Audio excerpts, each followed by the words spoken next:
You don't have to use a green screen to look great with but it can add a crispness to your appearance if you're looking for that extra polish on video. There are many different types of green screens you can use. There are some that just pop up and slide on the back of your chair, like the one that I use. Some are retractable and can slide underneath your desk when you're done, or you could just use a big green sheet and attach it to your wall. Now, let me show you how easy it is to use your green screen with mmhmm. Locate the camera icon in mmhmm and click on the down arrow. There you can select I have a green screen, then make sure auto adjust is checked as well. This is a feature in mmhmm that adjusts your green screen to its optimal settings. 2 clicks and ta-da, you are looking sharp.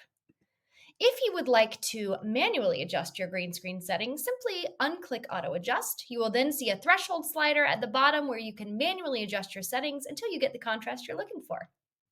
If you're having trouble seeing a strong contrast between you and your green screen, double check that your lighting is bright enough.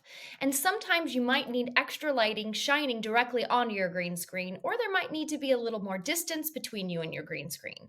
It can take a little bit of adjusting to get it right, but once you do, you're golden. I hope this answered your questions about how to use a green screen with mmhmm. Check out our other Learn videos for more content like this. Thanks for watching!